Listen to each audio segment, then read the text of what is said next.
جورش آزادی و دموکراسی دقیق از و دعوت رزگرتنی دکن.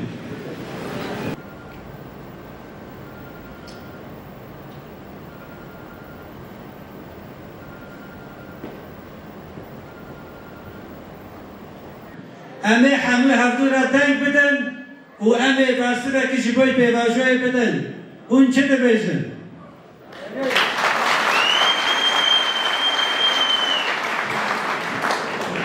Değerli arkadaşlar, bir selamda bu mücadelede yıllarca bedel ödeyerek cezaevlerinde olan bütün yoldaşlarımıza, sizin adınıza bir selam, bir sevgi, bir saygı göndermek istiyoruz.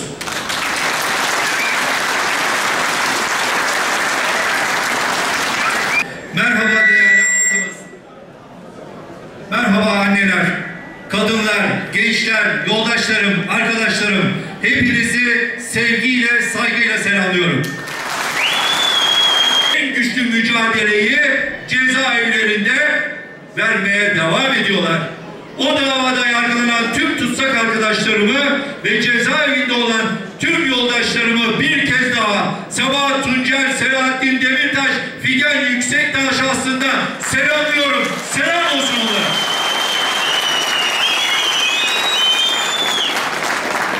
Sevgili arkadaşlarım, yoldaşlarım, İpek Yolu ilçemizin 4. kongresini kutluyorum. Gerçekten geride bıraktığımız 2 yıl boyunca çok önemli çalışmalara imza attılar.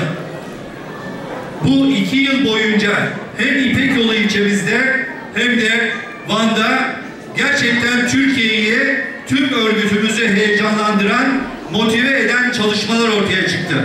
Bu yüzden de ben tüm arkadaşlarıma, özellikle Van İl Başkanları şahsında, vekil arkadaşlarım şahsında, belediye eş başkanım şahsında, ilçe yöneticileri arkadaşlarım şahsında bu kıymetli emeği var eden, bu mücadeleyi var eden herkese tek tek teşekkür ediyorum. İyi ki varsınız, vardık, varız, var olacağız. Bu mücadeleyi sonuna kadar da hep birlikte bu şekilde sürdüreceğiz.